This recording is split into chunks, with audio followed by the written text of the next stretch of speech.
Véro Marengère and Tansy Xiao, who are both video artists and sound artists as well. And their their pieces are fairly short, so this won't be a long show, but there's lots of opportunity and time for discussion and sharing opinions and observations with each other and feedback for the artists and things like that. So there's no, time limit other than your attention span. And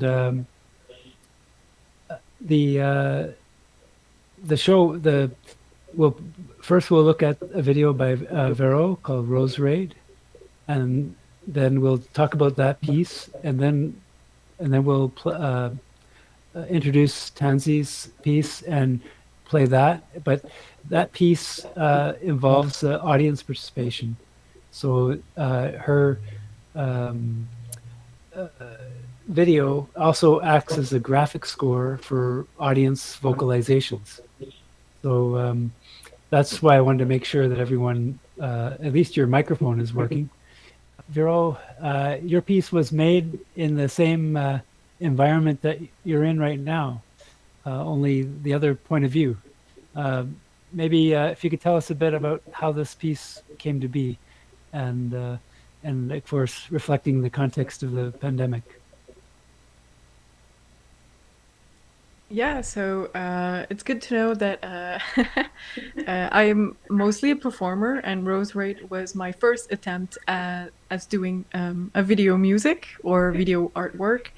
And yeah, I learned to do 3D all by myself and with the help of friends. So basically, it was during the pandemic. I was spending all my time on my office space that you can't see right now, but is here. Um, and I wanted to honor this office space in a project. And I was really influenced by ideas of new materialism and new animism as well. So I wanted to talk about objects and non like living things. Um, and I wanted to put myself out there and be like vulnerable because when you perform, you're vulnerable. But when you do video music, you're not that vulnerable. But I wanted to feel that way. So I wanted to like people to know a bit about myself. And so I decided to show my room. And of course, I wanted to talk about the relationship between uh, humans, things that don't live, like objects and plants. I really wanted to make a full circle between like these different types of humans and non-humans, and to show how they are interconnected. So that was my aim, and where I felt I wanted to say something like, "Oh, we're all interdependent." So you're gonna see a lot of yeah. I don't want to say too much. I think I'll stop there. Yeah. But I could add that it includes electroacoustic uh, score as well that you made, and as well as creating the animations. Yeah, I created the music as well as the video. That's important to know. And yeah, I can tell you a bit more about the music maybe after, but yeah, everything was done by me and the help of friends like Hugo Tremblay, who's a percussionist. He really helped me to create a really cool beat. I learned a lot with them. And I what's cool is that Martin is here, and Martin helped me to troubleshoot a lot of problems I had with Blender, actually. So yeah, thanks, Martin.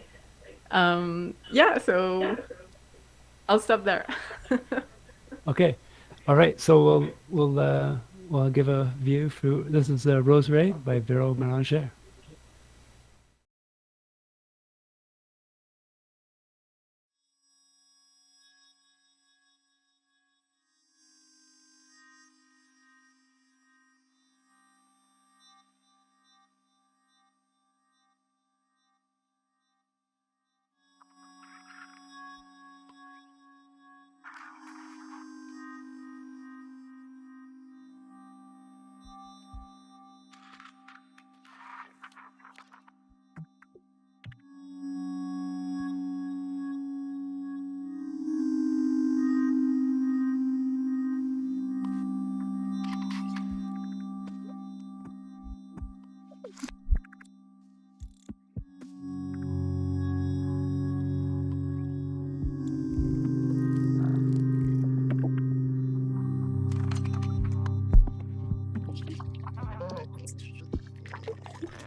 Que tu me dises. C'est vrai,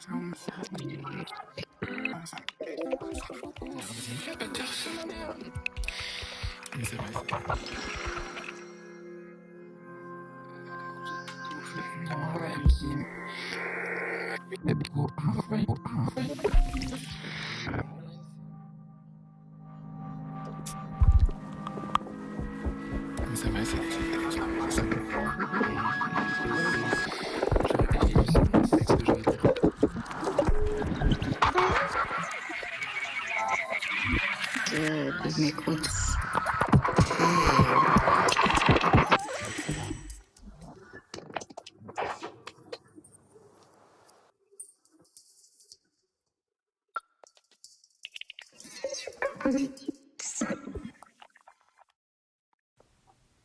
Je leur propose si cette me correspond.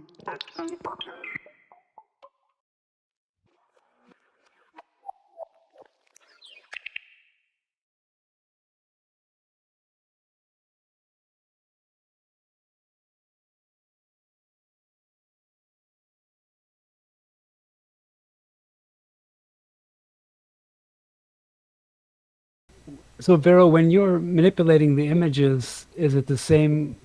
Is it very similar to manipulating sounds in terms of, or was there different decision making and judgments that you make in the case of visual material?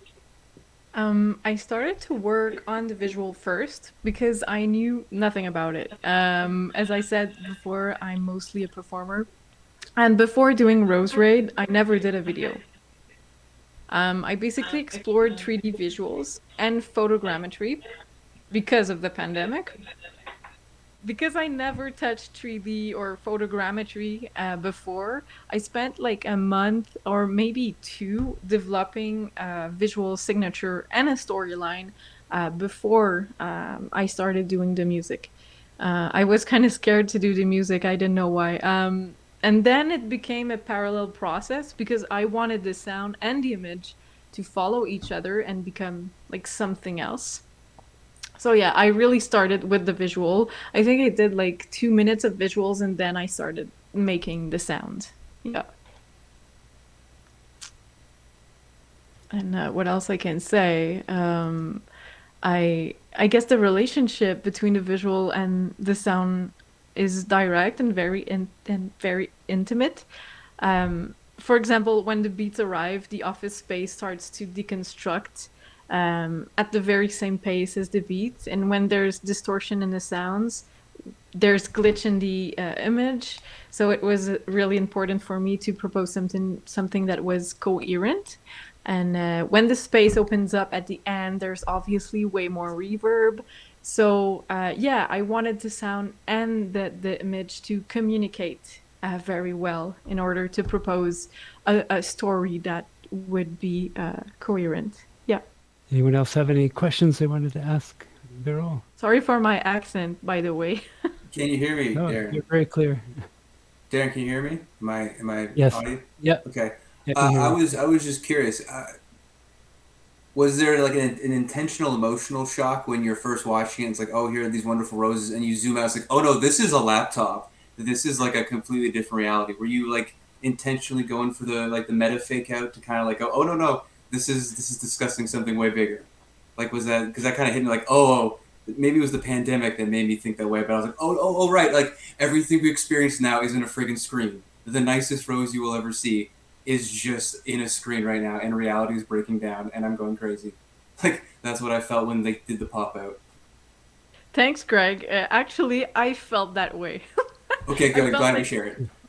My only reality was my laptop screen, and that's where I was living the world, actually. So I wanted to, yeah, that was basically the message. I wanted to do I don't know if you say that in English, but a mise en abîme. No, what is that? That sounds Darren. amazing. Martin, help me. Yeah, I'm trying to here, but mise en abîme is like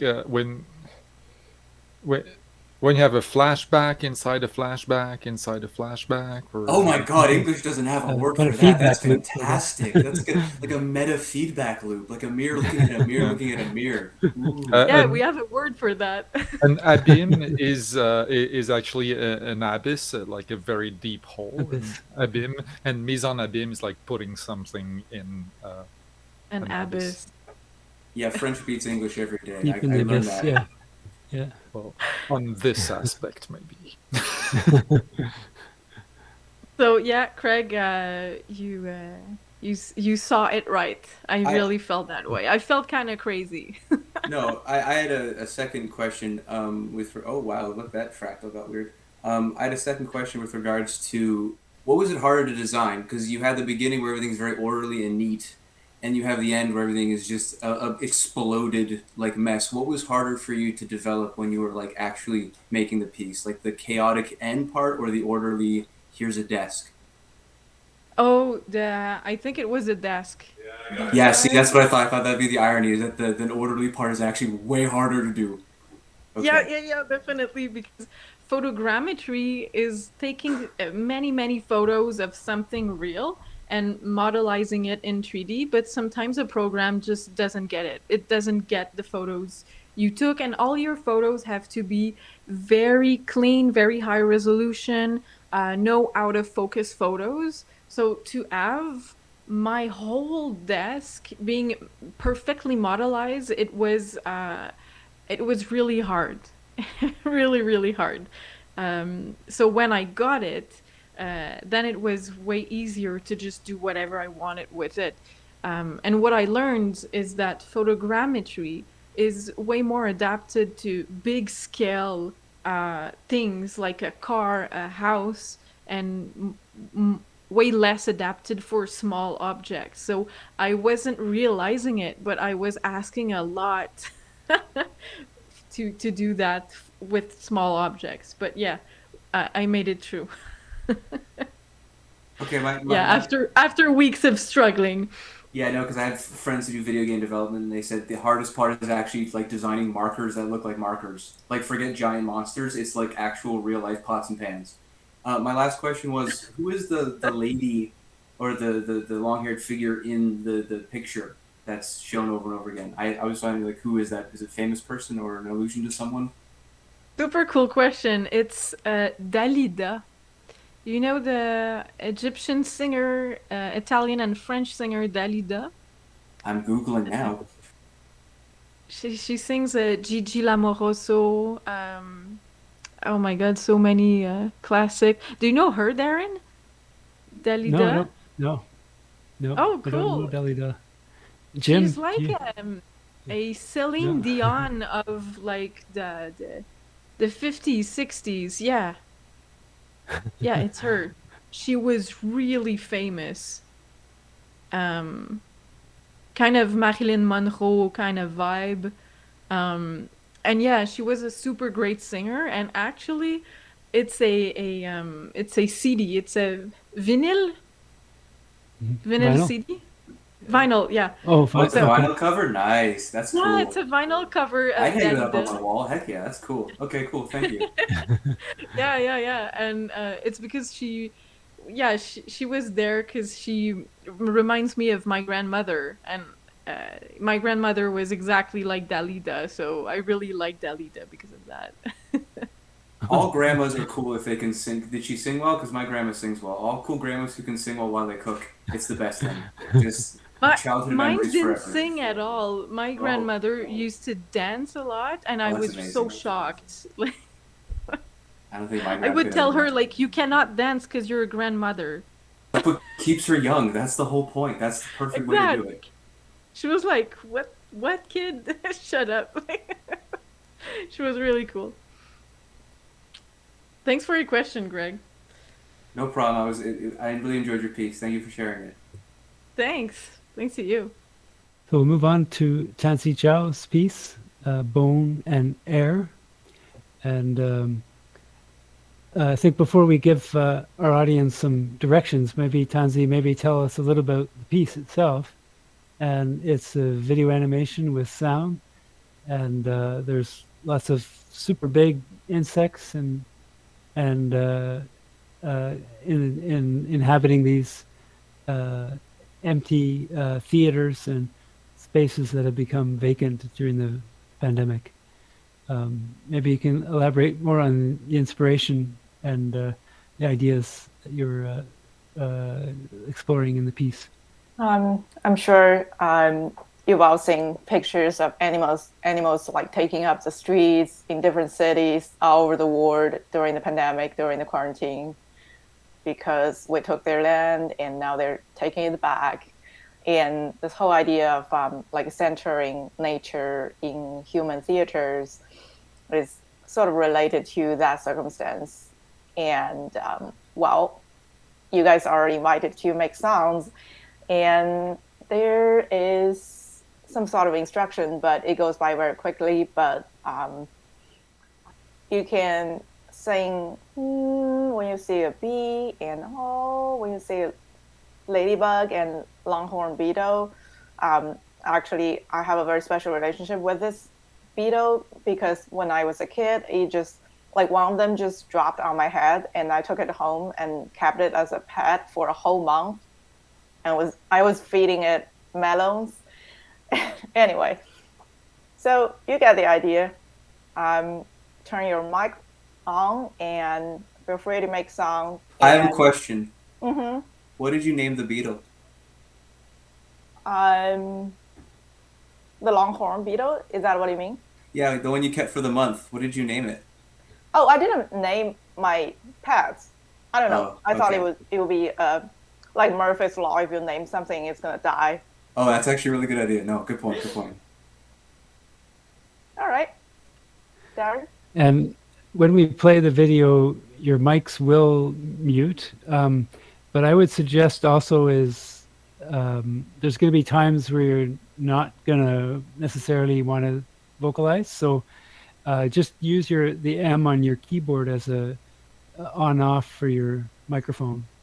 So you can, so it'll start in the off position once the video rolls, and then just release it when you want to make a sound, and then turn it back on, mute back on when you're not making a sound.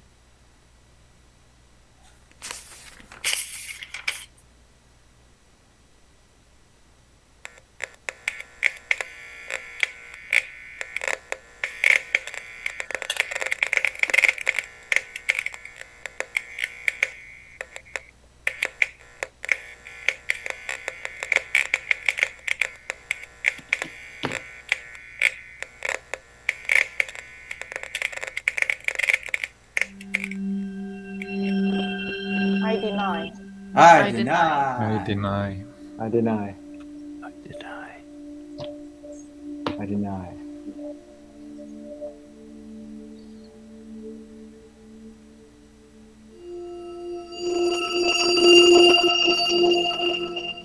I deny.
I deny.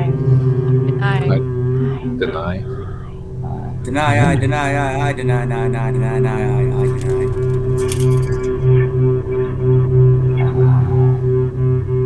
Deny. I deny. I can't find any snails. My life is snails. I want to exhale very deeply, but I can't find any snails.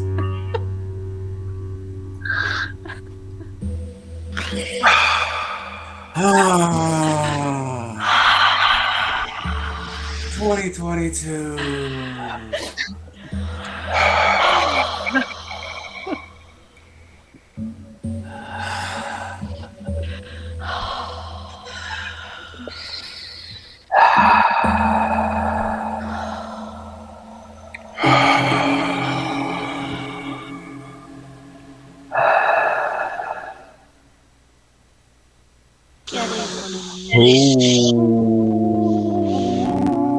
Quedaré con el miedo. Quedaré con el miedo. Quedaré con el miedo.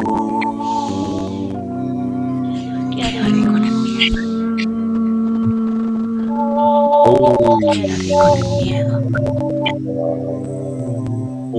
Quedaré con el miedo.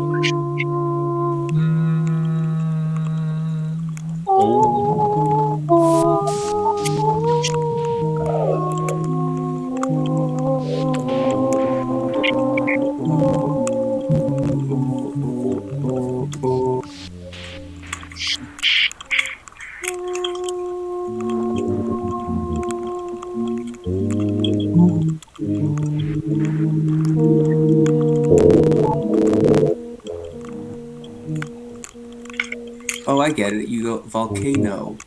Volcano. Oh. It's wordplay. This is clever. Oh.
Thank you. You're the best audience. That was strangely cathartic. That was very releasing. I enjoyed that. It was awesome. Thank you, Tansy. Wow, that was quite nice. Very smooth. Kudos to the performers in the audience. Great job. Gotta risk it for the biscuit, Darren. That's all I gotta say. Yeah, initially Darren thought about playing it twice just so people can get used to what it is, but I had faith in the audience and I know you guys could do it. No. What program did you use to design that? Was that on Blender or? You mean for the video or for the audio? Yeah, for the video or the audio, both, I suppose. The video was simple. It was just Premiere. Okay. I used a lot of like masking of like images with a vacant center. So if I put in another video behind it on another layer, then it's going to show as this sort of very theatrical setting. How long did it take to produce the full thing, like from beginning to end? Like 2 days. Wow, that's remarkable. I honestly would have expected like you'd be like, no, that was like 2 months of my time, like genuinely. Wow. But I also used a lot of found footage instead of actually going out to take my own. So. Jim, you were gonna come in there. Yeah, I was saying, having much experience with improvised choirs and vocalizing and things like that, it was a fairly easy one to follow along with. Except that sometimes you got to be really careful to find out what's on the screen there. There's a lot of things going on sometimes. Yes. But then you just listen and pick up what others are doing. When you've shared this with other groups, have you found children or adults to be more enjoying of this? Like, do the kids go fully in, or do you find that you're surprised that the adults are like, no, today we're going oh. Like, I'm just curious, who enjoys it more, kids or adults? Actually, my friends have been suggesting that kids might actually react better to it, but I haven't had a chance to test it with the kids. So far, I've only had adult audience. But to be honest, even among adults, different groups react totally differently. Like, you guys are great, but some other occasions, because I know most of you are performers or are used to like more of a musical context, but there are audience members who might just be people who walk by to a theater or something and who are not musicians or performers, and they tend to be more shy or would hesitate to make sound in front of a public. I screened it twice, once at Queen's Museum, once at the Clemente in New York, and both times I had different experiences, and with you guys it's also a different one. And I realized that performers tend to constantly make sound while the general audience might not. So that's also interesting. I have a question. Mm-hmm. How did you choose the sound you wanted the audience to make? That was quite spontaneous for a 2-day production. I think it's just like, because I'm not a musician at all. I know that Véro, you said that that's your first experience with video, and this is my kind of my first experience with sort of composing, if you call that composition. I don't think I would, because I'm really not trained musically at all. and that's what gives me the freedom to be like a very young child in this territory, and I have absolutely no idea what I'm doing. And so those were my own improvisation of what sounds the audience are expected to make. And also those are quite instinctual. Like if you're not a musician, what sounds, I think I'm closer to the general audience than a musician would be, the relationship between a professional musician and their audience. So because I'm kind of like self-taught, I know sort of how instinctually what sounds will people be more naturally making. I had a question. You called it a juxtaposition of bone conduction, so sounds within the body itself. Is this piece sort of a way of just measuring the various elements of a fuse of I don't know how to describe it. Like, if you consider the human body to be an instrument, aside from singing, the amount of things that can come out of our bodies that just are sounds, is this sort of like a case study in those various sounds? Because now that I'm realizing all the various noises I made, it is really just a case study of how many strange sounds can a human being make in 7 minutes. And I was curious if that was kind of the point. Just be like, here you go. Here's your melange of noises humans can make. Because now that I'm realizing, it's interesting. I don't know. That's just how I feel. Well, that's certainly an experiment, but probably not to test the audience. It's more. What was your question again? I think my question is: were you intending to get every single human sound that we can probably make with our mouths out in 1 7-minute span? Because it honestly felt at times like that's what I was doing. There are certainly way more weird human sounds that you can make with your body, no matter how. And those are only like 5 options. So it's very limited compared to what capacity we as human beings actually have. Probably in the future, I'm going to challenge more, not necessarily the audience, but maybe working with performers to have them making weird sounds like that to, I don't know, graphic scores or something else. And also, I think in terms of bone conduction and air conduction, I was interested in that since I was a kid. I'm sure you might have all shared this experience, like as a kid, trying to listen to sounds within your body, or have you tried as an adult with like contact microphone or something? Yeah, no, if you actually put a stethoscope or whatever it is to your heart, it's thunderously loud. How actually, it makes you appreciate how powerful your heart is when you can hear how thunderously loud it is. It's terrifying. Yeah, that's the goal. The classic case is the difference in the sound of your voice between, like, if you're speaking, say, in a situation like this, and then you hear a recorded version of your voice or whatever played back, it sounds almost totally different. It's to a lot of people. And so a lot of folks say they don't like listening to the sound of their own voice. Well, I don't either. Yeah, well, having done radio for 30-odd years, I've got used to the difference now. And also, when a lot of people are making very similar sounds, you might not be able to tell which sound is yours when it's totally mixed up. And that's my experience. Maybe I had shorter of a delay. Yeah, that's another thing in ensemble situations that I found, whether voice or instruments, it's like sometimes you'd be going like, okay, who's doing that?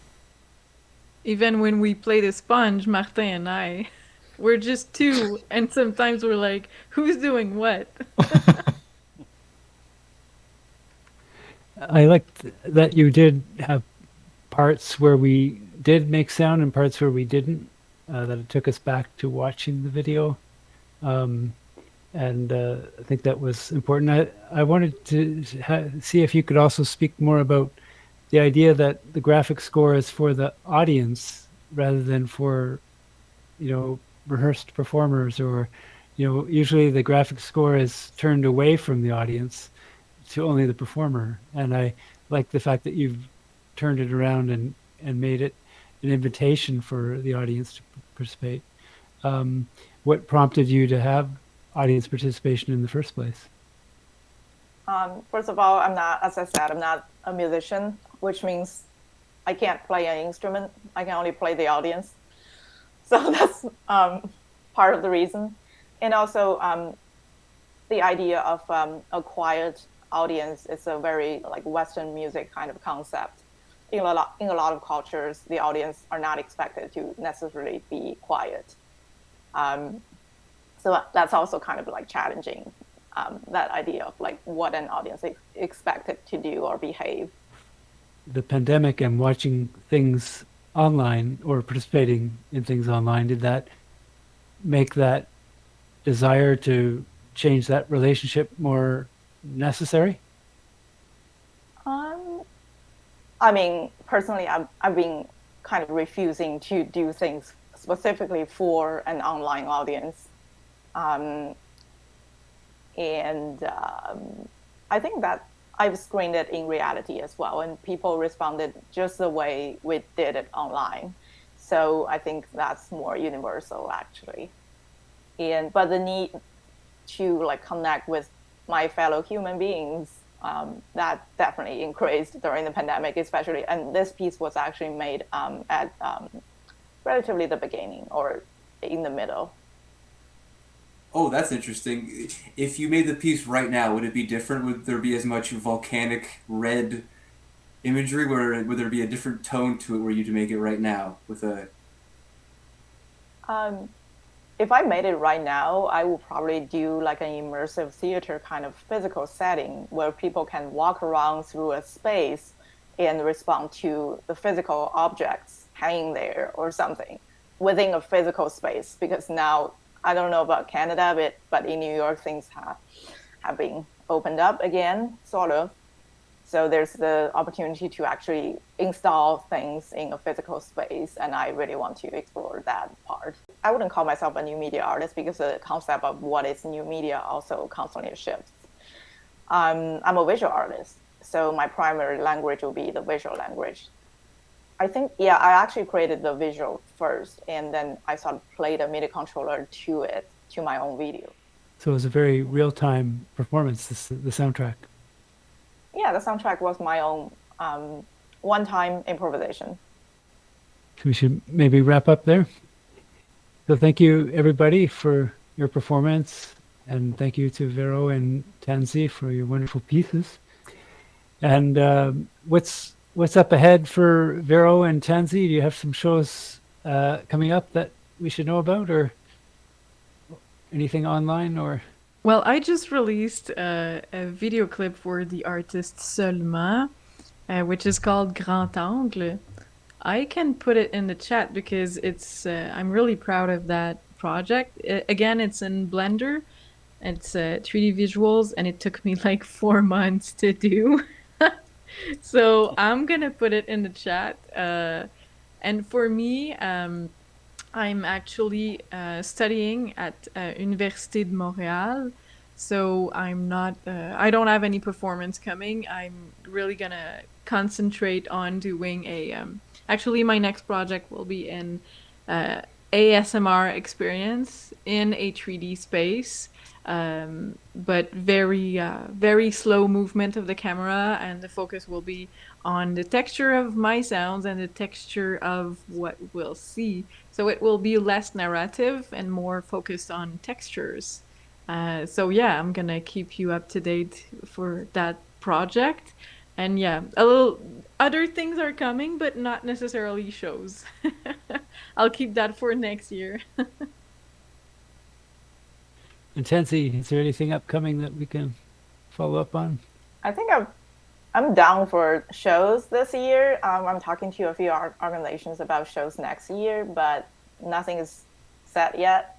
But I'm trying to develop new projects in more theatrical directions. As I said, this will be more fun in a physical space, and I can't wait to see what it's going to look like there.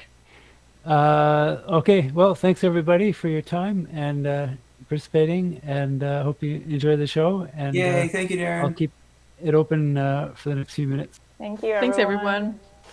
Thanks, Véro. Thanks, Tansy. Thank you very much, Darren. Good to see Thank you. you. Bye, everyone. Yeah. Bye. Bye.